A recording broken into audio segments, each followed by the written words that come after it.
Hello दोस्तों, मैं आपका स्वागत करता हूं डॉक्ट्रिन का क्लास में। आप सोच रहे होंगे कि आज हम लोग क्या सीखेंगे। तो आज हम लोग सीखने वाले हैं क्रिश्चियन डॉक्ट्रिन। टॉपिक है होली ट्रिनिटी, त्रिएक परमेश्वर के बारे में। तो आज हम लोग त्रिएक परमेश्वर के बारे में क्या क्या बातों को देखेंगे। हम लोग देखेंगे कि ये जो ट्रिनिटी है इसका क्या मतलब होता है। ट्रिनिटी क्यों हम लोगों को जानना बहुत जरूरी है। अगर हम इस डॉक्ट्रिन को जान लेंगे तो हमारे लिए क्या फायदा होगा, अगर हम इस डॉक्ट्रिन को छोड़ दें तो क्या नुकसान होगा। फिर हम लोग ये देखेंगे कि ट्रिनिटी डॉक्ट्रिन क्या बाइबल पर आधारित है। बाइबल में कहीं पर भी त्रिएक परमेश्वर या ट्रिनिटी करके कोई वर्ड पाया नहीं जाता, लेकिन फिर भी हम ये विश्वास करते हैं। आखिर क्यों, किस आधार पर, आज हम लोग इस बात को देखने वाले हैं कि पिता परमेश्वर, पुत्र परमेश्वर और पवित्र आत्मा परमेश्वर, ये तीन, लेकिन एक, ये कैसे, और तीनों एकता में एक साथ कैसे काम करते हैं। तो इनका एकता को हम लोग आज समझने का कोशिश करेंगे। फिर हम लोग ये देखेंगे छोटा सा डेफिनेशन ट्रिनिटी को समझने के लिए, और अंत में हम ये देखेंगे कि हमने आज क्या सीखा। अगर ये डॉक्ट्रिन को आज हमारा व्यक्तिगत जीवन में अप्लाई करें, या हमारा पारिवारिक जीवन में अप्लाई करें, या फिर समाज का समस्याओं को देखते हुए इस डॉक्ट्रिन को, ट्रिनिटी का शिक्षा को अप्लाई करते हैं, तो किन किन समस्याओं का समाधान इस डॉक्ट्रिन में मिलेगा, इस रहस्य को भी आज हम लोग समझने वाले हैं। Are you excited? मैं बहुत एक्साइटेड हूं। आइए हम लोग आगे बढ़ते हैं। तो what is the meaning of Trinity? ये ट्रिनिटी जो है इसका क्या अर्थ है, ओके, हम लोग इसको समझेंगे। ट्रिनिटी वर्ड बाइबल में नहीं मिलता है, जैसा कि मैंने आपको पहले भी बताया है। तो ये जो ट्रिनिटी शब्द है, ग्रीक शब्द ट्रियास से आया है। इसका मतलब होता है थ्री फोल्ड या थ्रीसम।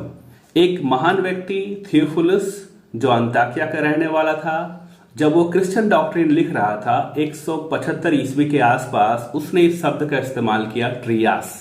ओके, उसके बाद 210 ईस्वी में टर्टुलियन करके एक और व्यक्ति हुए, उसने भी क्रिश्चियन डॉक्ट्रिन लिखते समय ट्रिनिटास शब्द का इस्तेमाल किया। इसका मतलब होता है ट्री मीन्स तीन, यूनिटास मीन्स यूनिटी।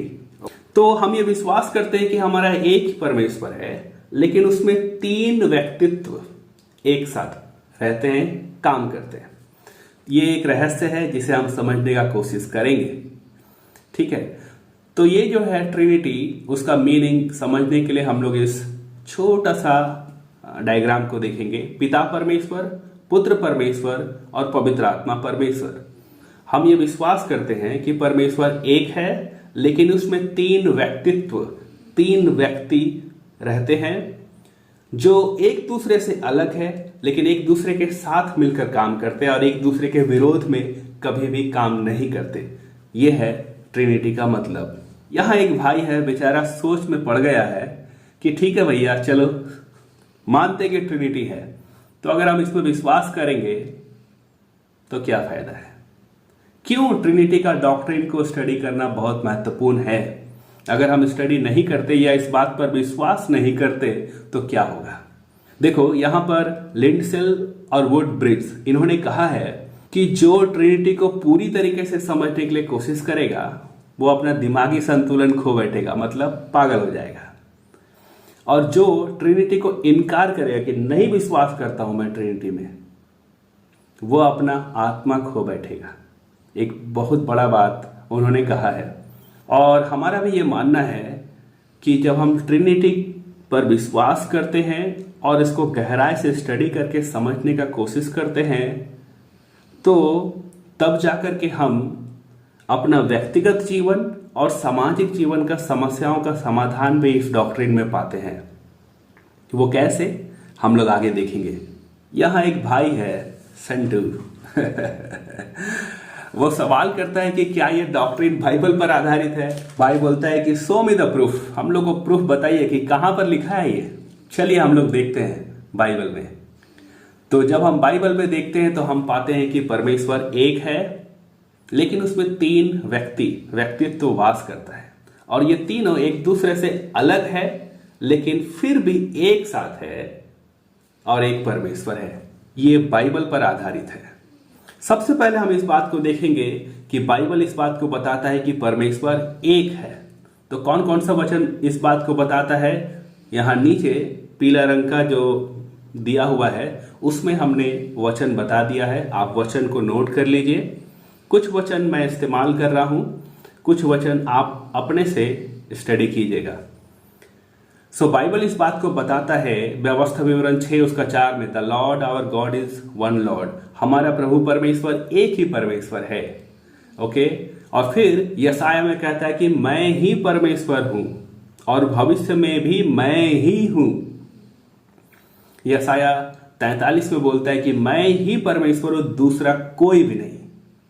जब हम पहला कुरिन्थियों 8 अध्याय में पढ़ते हैं तो पाते हैं कि हमारे लिए तो एक ही परमेश्वर है। इससे यह साबित हो जाता है कि परमेश्वर एक है। ठीक है, लेकिन अब फिर भी सवाल उठता है कि ये जो ट्रिनिटी है आया कहां से? क्या पुराना नियम में इसका जिक्र है? जी हां, पुराना नियम में भी इसका जिक्र है और नया नियम में भी। तो चलिए सबसे पहले हम लोग पुराना नियम में देखेंगे। यह वचन हिब्रू में लिखा हुआ है। पता है आपको क्या लिखा है? लिखा है, in the beginning God created the heaven and the earth. आदि में परमेश्वर ने आकाश और पृथ्वी की सृष्टि की। यहाँ जो परमेश्वर शब्द है उसको हिब्रू में लिखा है और वो क्या है? एलोहिम। इसका मतलब परमेश्वर। लेकिन ये जो शब्द है एलोहिम, ये प्लूरल है, बहुवचन शब्द है जो एक सिंगुलर वर्ब के साथ जुड़ा हुआ है। जब हम इब्रानी भाषा का ग्रामर देखते हैं तो उसके अनुसार ऐसा होता है। तो एलोहिम शब्द बाइबल में 2570 बार इस्तेमाल किया गया है। उत्पत्ति 1 अध्याय में, उत्पत्ति 1 का 26 में और उत्पत्ति 11 अध्याय में कई जगह में जब हम देखते हैं परमेश्वर के लिए एलोहिम प्लूरल बहुवचन शब्द का इस्तेमाल किया गया है। तो हमारा परमेश्वर एक परमेश्वर है, लेकिन जब परमेश्वर के लिए शब्द इस्तेमाल होता है तो वो प्लूरल बहुवचन शब्द एलोहिम का इस्तेमाल हुआ है। पुराने नियम में जब हम उत्पत्ति पढ़ते हैं तो कई जगह इसका जिक्र है और परमेश्वर कहता है कि मनुष्य को सृष्टि करने के समय में हम मनुष्य को अपने स्वरूप और समानता में बनाए। तो यहाँ परमेश्वर ने शायद आपस में डिस्कस किए होंगे, इसीलिए उसने हम शब्द प्लूरल वर्ड का इस्तेमाल किया है। और आगे जब हम पढ़ते हैं उत्पत्ति 11 अध्याय तो वहां पर क्या पाते हैं कि एक जगह में जहां पर लोग एक साथ रहने के लिए बड़ा ऊंचा गुम्मट बना रहे थे, तब परमेश्वर देखा कि ये मेरा आज्ञा का उल्लंघन कर रहे हैं और तब परमेश्वर क्या किया, वहां पर गया और परमेश्वर जाने के पहले ये लाइन बोलता है, इसलिए आओ हम उतर के उनकी भाषा में गड़बड़ी डालें। तो यहां पर भी परमेश्वर ने हम शब्द का इस्तेमाल किया। जब हम यशाया देखते हैं तो यशाया 6 अध्याय में ऐसा लिखा है कि मैं किसको भेजूं, हमारी ओर से कौन जाएगा। तो परमेश्वर का ये स्टेटमेंट हमारी ओर से, तो परमेश्वर एक जरूर है लेकिन उसमें कुछ ऐसा है जहां पर आपस में बातचीत होता है कि हमारी ओर से कौन जाएगा, कुछ कम्युनिकेशन है यहाँ। जब हम नया नियम में देखते हैं तो नया नियम में भी हम ट्रिनिटी को पाते हैं कई जगह में। आपको याद है ये घटना? ध्यान से देखिए।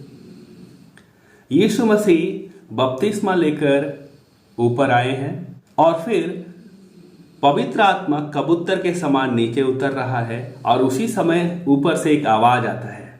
आपको याद आ गया? ये परमेश्वर का वचन मत्ती 3 अध्याय उसका 16-17 में लिखा हुआ है।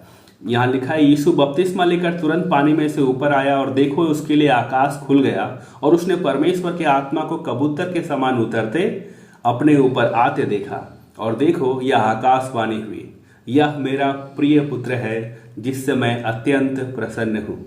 यहाँ हम त्रिएक परमेश्वर का चित्र को आसानी से देख सकते हैं। परमेश्वर पिता स्वर्ग में ऊपर से आवाज दे रहा है, यह मेरा प्रिय पुत्र है। पवित्र आत्मा कबूतर के समान नीचे उतर रहा है और यहाँ पुत्र प्रभु यीशु मसीह पानी में खड़ा है। नए नियम में कई ऐसा बात है जो हम लोग पाते हैं। जैसे उदाहरण के लिए मत्ती 28 अध्याय में हम पाते हैं कि यीशु मसीह बोलता है कि जाओ सुसमाचार सुनाओ, चेला बनाओ और उन्हें पिता और पुत्र और पवित्र आत्मा के नाम से बपतिस्मा दो। तो बपतिस्मा का जो संस्कार है उसमें भी पिता, पुत्र और पवित्र आत्मा का जिक्र होता है। फिर जब हम लोग 2 कुरिन्थियों 13 अध्याय उसका 14 वचन पढ़ते हैं तो क्या पाते हैं? आशीष वचन। हम सब लोग कलीसिया में इस वचन को सुनते हैं। पास्टर प्रचारक लोग प्रार्थना का अंत में कहते हैं कि प्रभु यीशु मसीह का अनुग्रह और परमेश्वर का प्रेम और पवित्र आत्मा की सहभागिता तुम सब के साथ होती रहे। इस आशीष वचन में भी हम त्रिएक परमेश्वर का जिक्र पाते हैं। जब हम गलातियों 4 अध्याय उसका 6 वचन पढ़ते हैं तो पाते हैं, तुम जो पुत्र हो इसलिए परमेश्वर ने अपने पुत्र के आत्मा को, जो हे अब्बा हे पिता कहकर पुकारता है, हमारे हृदयों में भेजा है। ओके, यहां पर भी हम पुत्र, आत्मा और पिता त्रिएक परमेश्वर का जिक्र पाते हैं। कुछ वचनों को मैं छोड़ रहा हूं जिसे आप अपने से पढ़ लेना। तो नया नियम में कई और जगह है जहां पर ऐसा लिखा हुआ है। इफिसियों 4 अध्याय में और पहला पतरस 1 अध्याय में भी, कि एक ही देह है और एक ही आत्मा, जैसे तुम्हें जो बुलाए गए थे अपने बुलाए जाने से एक ही आशा है, एक ही प्रभु है, एक ही विश्वास, एक ही बपतिस्मा और सबका एक ही परमेश्वर और पिता है, जो सबके ऊपर और सबके मध्य में है। यहाँ एक आत्मा, एक प्रभु और एक ही परमेश्वर पिता। यहाँ पर भी त्रिएक परमेश्वर का जिक्र पाया जाता है। जब हम पतरस में देखते हैं तो वहां पर लिखा है, परमेश्वर पिता के भविष्य ज्ञान के अनुसार आत्मा के पवित्र करने के द्वारा आज्ञा मानने और यीशु मसीह के लहू के छिड़के जाने के लिए चुने गए हैं। यहाँ पर भी पतरस अपना पत्री में परमेश्वर पिता, पवित्र आत्मा और यीशु मसीह का जिक्र करता है। तो नया नियम में यह साबित होता है कि नया नियम में भी त्रिएक परमेश्वर का जिक्र है और ये प्रूव करता है कि हाँ, त्रिएक परमेश्वर बाइबल पर आधारित है। ओके, तो पिता, पुत्र और पवित्र आत्मा, क्या ये सब परमेश्वर है? अगर ये तीनों परमेश्वर है तो कैसे, आखिर कैसे? क्या सही है? यहोवा विटनेस वाले बोलते हैं यहोवा ही परमेश्वर है, यीशु परमेश्वर नहीं। ओनली जीसस वाले बोलते हैं केवल यीशु ही परमेश्वर है। तो क्या सही है? आइए हम देखेंगे। ये एक सीक्रेट है और इसी सीक्रेट को हम लोग परमेश्वर का वचन में अपना सीमित बुद्धि से समझने का कोशिश करेंगे। चलिए शुरू करते हैं। सबसे पहले हम लोग परमेश्वर पिता को देखेंगे बाइबल में कि परमेश्वर पिता परमेश्वर है। मलाकी 2 अध्याय और यशायाह 64 अध्याय का ये वचन क्या कहता है देखिएगा। यहाँ लिखा है, क्या हम सबों का एक ही पिता नहीं? क्या एक ही परमेश्वर ने हमको उत्पन्न नहीं किया? और फिर लिखा है, हे यहोवा तू हमारा पिता है। तो यहोवा को पुराना नियम में पिता, परमेश्वर पिता करके जिक्र किया गया है। तो ये जो पिता है ये प्रभु यीशु मसीह का भी पिता है। इससे परमेश्वर पिता और पुत्र प्रभु यीशु मसीह के बीच का संबंध को दिखाता है। ओके, यहाँ पर क्या देखते हैं हम कि हमारा जो संबंध है वो परमेश्वर पिता के साथ प्रभु यीशु मसीह पर विश्वास करने से बना है। तो इसका रिजल्ट क्या हुआ? जब हम प्रभु यीशु मसीह पर विश्वास करते हैं तो हम अडॉप्टेड चाइल्ड बन जाते हैं, गोद लिए हुए संतान बन जाते हैं। और फिर हम परमेश्वर को हे अब्बा और हे पिता कह के पुकारते हैं। आइए हम लोग देखेंगे पुत्र का जिक्र। पुत्र प्रभु यीशु मसीह परमेश्वर है। बहुत सारा वचन है, मत्ती, मरकुस, लूका, यूहन्ना, इब्रानियों का पत्री, इन सब जगह में पाया जाता है। यीशु मसीह ने यूनिक क्लेम किया है, मैं हूँ, आई एम, जो यूहन्ना रचित सुसमाचार में पाया जाता है। मैं जगत की ज्योति हूँ, मार्ग, सच्चाई और जीवन मैं हूँ, मैं द्वार हूँ। इस तरह से कई क्लेम यीशु मसीह ने किया। ऐसा क्लेम कोई भी नहीं कर सकता, केवल परमेश्वर। और यूहन्ना में हम पढ़ते हैं यीशु मसीह का परमेश्वर पिता के साथ एक गहरा संबंध पाया जाता है। हम इसको समझ सकते हैं। जब मरकुस में पढ़ते हैं तो क्या पाते हैं कि यीशु मसीह एक लकवे का रोगी को चंगा करने के पहले उसका पाप का क्षमा करते हैं। यीशु मसीह पापिन स्त्री का पाप को क्षमा करते हैं। इससे यह साबित होता है कि उसको पाप क्षमा करने का अधिकार है। यहूदी परंपरा या विश्वास के अनुसार हम ये पाते हैं कि पाप क्षमा करने का अधिकार केवल यहोवा परमेश्वर को है। और यीशु मसीह यहाँ इस बात को दिखाता है कि यीशु मसीह को भी इस पृथ्वी पर पाप क्षमा करने का अधिकार है। मतलब वो बताता है कि वह परमेश्वर है। और हम लोग यहाँ पर देखते हैं कि यीशु मसीह को कई अधिकार दिया गया है और उसने कई चमत्कार किए, यहाँ तक कि मुर्दों को भी जिंदा किया। मुर्दों का जिंदा करना केवल परमेश्वर के हाथ में है और यहाँ यीशु मसीह ने इस बात को करके साबित किया। फिर यीशु मसीह का जब चरित्र को हम देखते हैं तो क्या पाते हैं कि पवित्र है, सिनलेस है। जब यीशु को पिलातुस के पास में प्रस्तुत किया गया तो जांचने परखने के बाद अंत में पिलातुस बोला कि मैं इसमें कोई दोष नहीं पाता। जब आप इब्रानियों 4 अध्याय उसका 15 वचन पढ़ेंगे तो लिखा है, यीशु हमारे समान परखा तो गया तो भी निष्पाप ठहरा, मतलब उसमें कोई पाप नहीं। यीशु के फ्रेंड्स और यीशु के चेले इस बात को बताते हैं कि हाँ, यीशु परमेश्वर है। यीशु मसीह मुर्दों में से जी उठा और 40 दिन तक लगभग 500 लोगों को दिखाई देता रहा। कोई भी जीवित नहीं होता है मरने के बाद, और यीशु इस बात को साबित किया कि यीशु परमेश्वर है।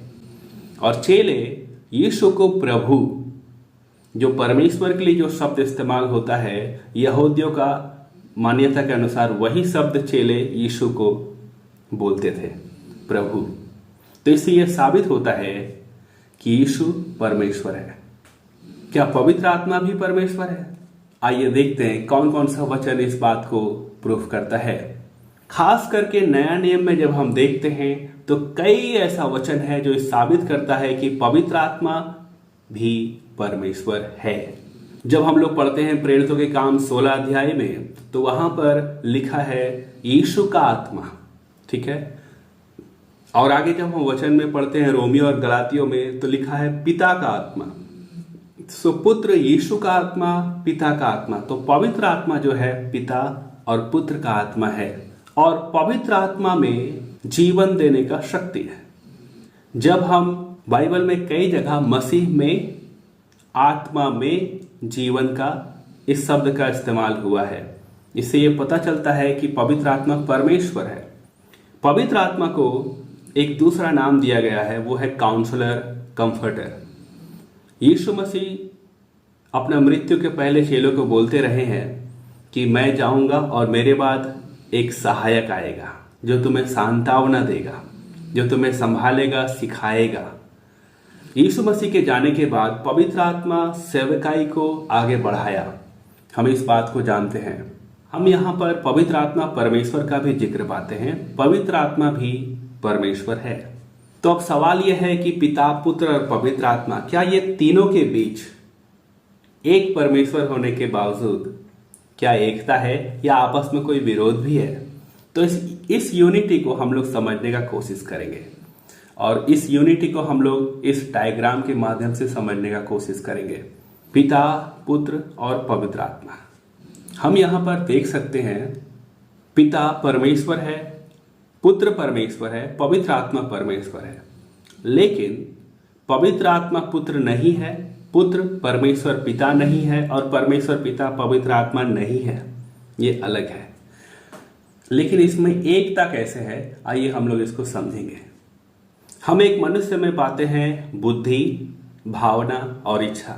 ठीक उसी प्रकार से परमेश्वर में भी बुद्धि, भावना और इच्छा पाया जाता है। हम पूरा पवित्र शास्त्र में इस बात को पाते हैं कि परमेश्वर बोलता है, परमेश्वर सोचता है, परमेश्वर काम करता है, और हम ये भी पाते हैं कि परमेश्वर का भावना को चोट भी पहुंचता है। परमेश्वर खुश भी होता है और परमेश्वर दुखित भी होता है। त्रिएक परमेश्वर में 3 पर्सनालिटी, 3 व्यक्तित्व है जो एक दूसरे के साथ मिलकर काम करता है, एक दूसरे के विरोध में नहीं। हम लोग इन पॉइंट्स में देखेंगे कि परमेश्वरत्व में भी यूनिटी है और त्रिएक परमेश्वर का कुछ खास गुण है, उसको हम लोग देखेंगे, और किस प्रकार से ये अलग अलग होते हुए भी एक साथ काम करते हैं, टीम वर्क, इसको भी देखेंगे। और त्रिएक परमेश्वर विश्वासियों का जीवन में कैसे काम करता है, इस रहस्य को भी हम समझने का कोशिश करेंगे। और ये 3 व्यक्तित्व, पिता, पुत्र, पवित्र आत्मा, आपस में कैसे डील करते हैं, इस बात को भी हम समझने का कोशिश करेंगे। तो चलिए आगे बढ़ते हैं। इफिसियों 4 अध्याय उसका 6 और प्रेरितों के काम में क्या पाते हैं कि पिता परमेश्वर, परमेश्वर के रूप में। सबका एक ही परमेश्वर और पिता है। फिर हम पाते हैं पुत्र को अपने महान परमेश्वर और उद्धारकर्ता यीशु मसीह की महिमा, ठीक है, इस वचन को पाते हैं। यहां पर यीशु मसीह को भी परमेश्वर करके दर्शाया गया है और यहां पवित्र आत्मा को भी परमेश्वर करके दर्शाया गया है। जब हम प्रेरितों के काम 5 अध्याय पढ़ते हैं तो हम क्या पाते हैं कि हनन्याह सफीरा ने पवित्र आत्मा परमेश्वर से झूठ बोला और उनका डेथ हो गया। सो पवित्र आत्मा परमेश्वर है, इसीलिए मृत्यु का अधिकार भी उसके हाथ में है। सो इससे प्रूफ होता है कि परमेश्वर पिता परमेश्वर है, पुत्र परमेश्वर है, पवित्र आत्मा परमेश्वर है। तो आइए हम लोग परमेश्वर का एट्रीब्यूट्स, कुछ खास गुणों को देखेंगे जो ट्रिनिटी में पाया जाता है। आप इसका स्क्रीनशॉट ले सकते हैं। मैं बहुत ही संक्षेप में आपको समझाऊंगा। त्रिएक परमेश्वर सृष्टि में इन्वॉल्व है, त्रिएक परमेश्वर अनंत है, त्रिएक परमेश्वर पिता पुत्र और पवित्र आत्मा तीनों ओमनीपोटेंट, इसका मतलब यह है कि सर्वशक्तिमान है। त्रिएक परमेश्वर ओमनिशियंस है, इसका मतलब है कि वो सर्वज्ञानी है, सब कुछ जानते हैं। पिता पुत्र और पवित्र आत्मा हर जगह विराजमान है, हम उससे भागकर कहीं नहीं जा सकते। Omni presence.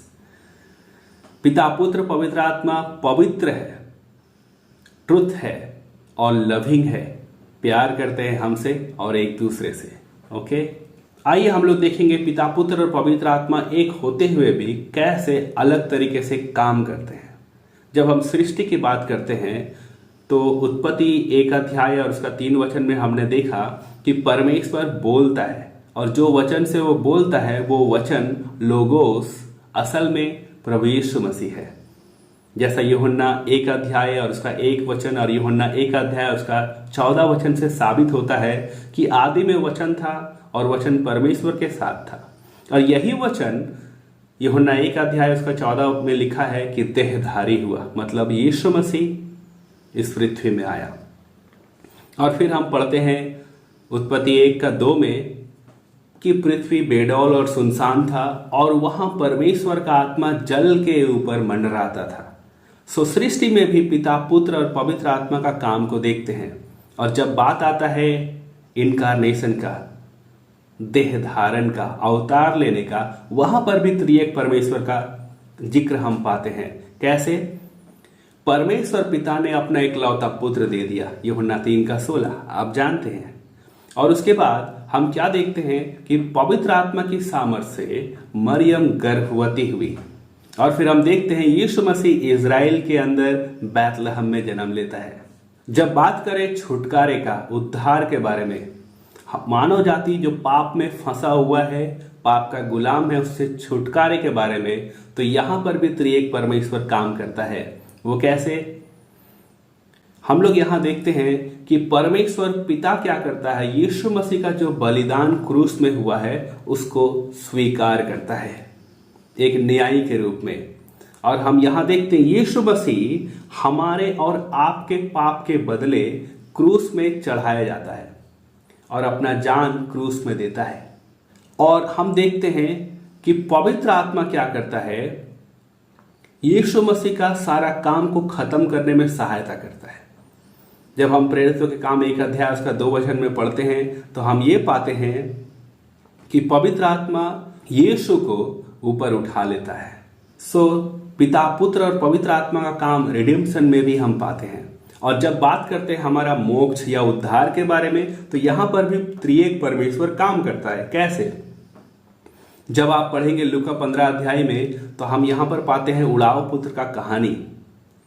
और हम यहां देखते हैं कि पिता परमेश्वर उस पुत्र का इंतजार करता रहता है जो भटक गया है, जो अपना घर छोड़ करके दूर देश को चला गया है। उसका इंतजार करता है अपना बाहें फैलाए कि अब मेरा पुत्र वापस आएगा।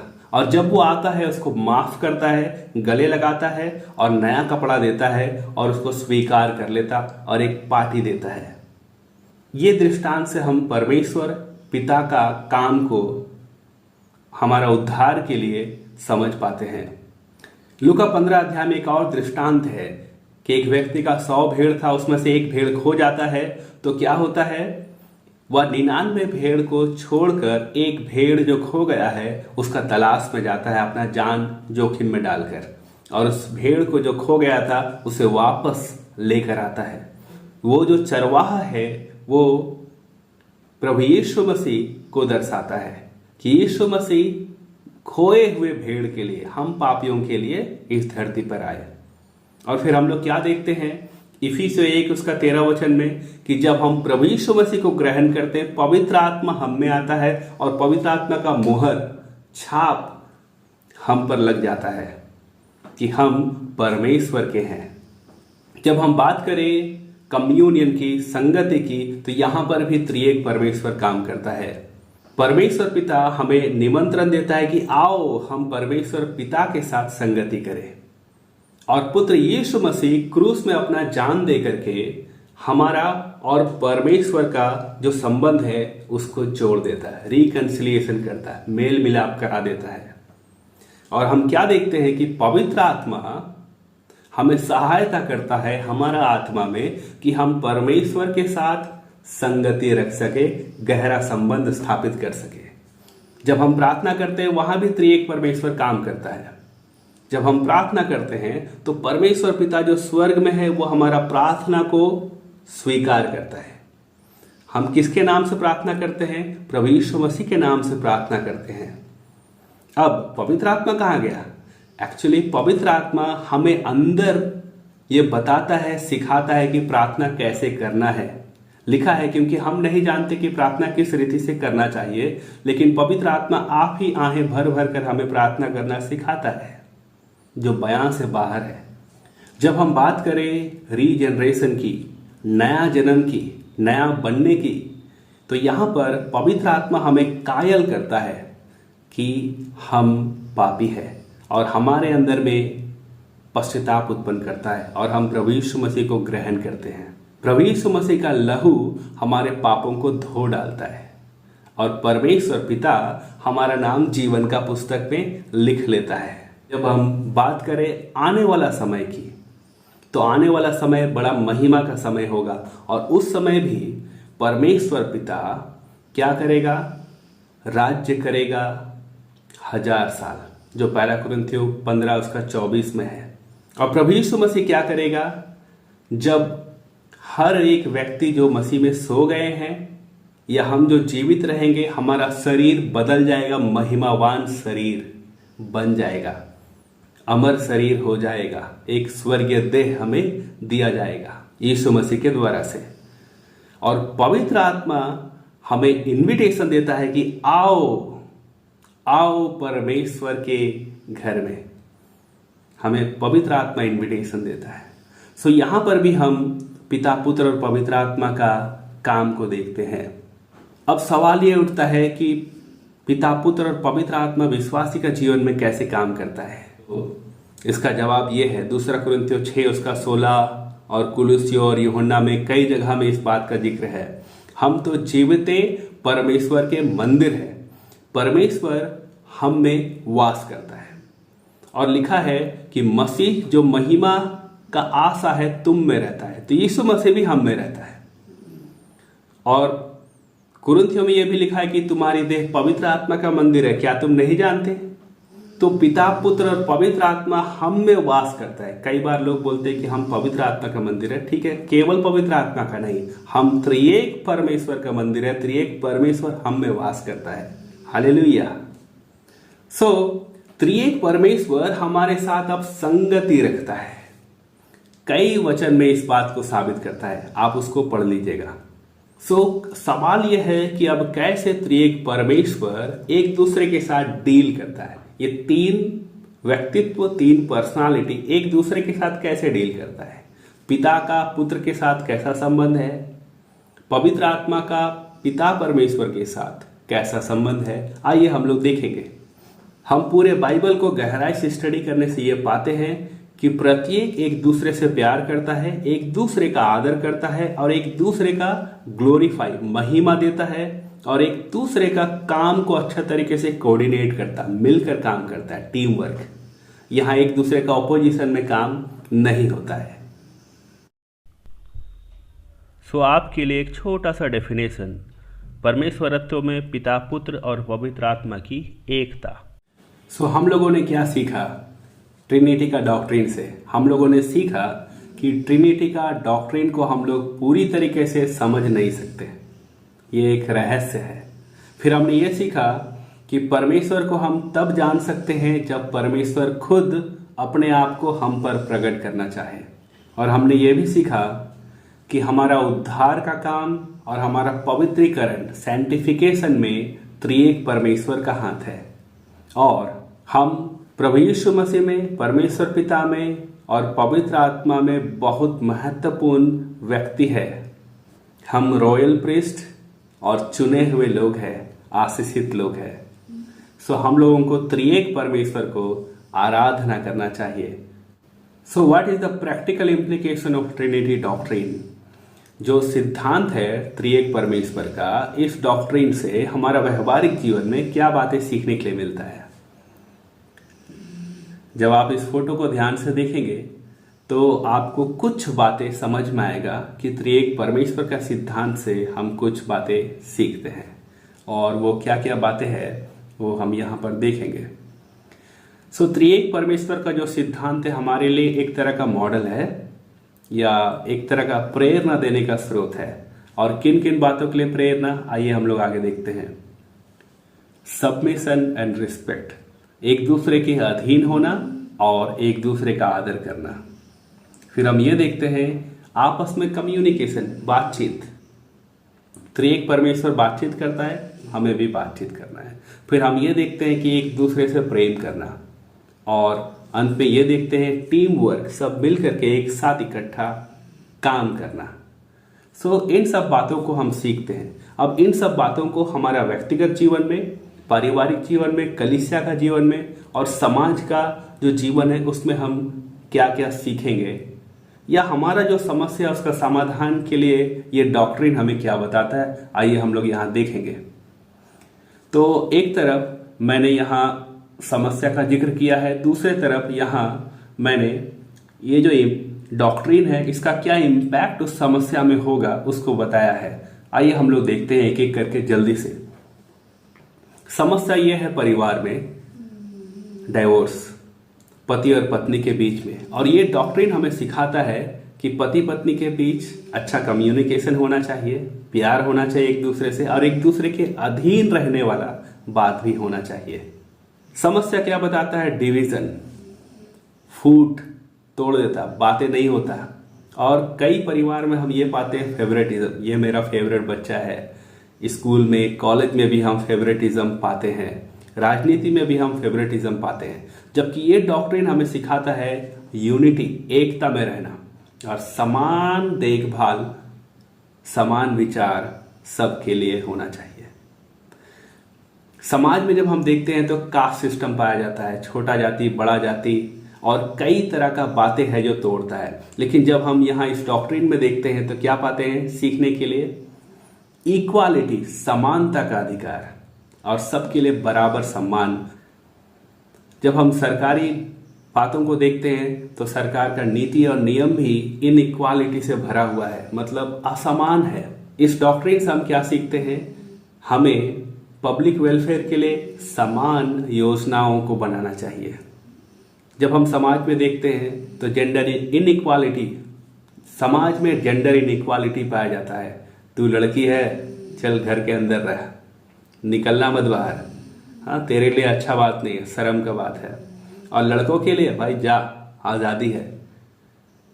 तो इस डॉक्ट्रिन में हम क्या पाते हैं? सभी के लिए बराबर सम्मान, ये लड़की ये लड़का वाला कोई बातचीत नहीं, बराबर।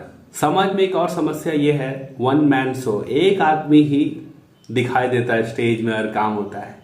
जबकि ये डॉक्ट्रिन हमें सिखाता है टीम वर्क, एक साथ मिल करके काम करना, सभी को बराबर सम्मान देना।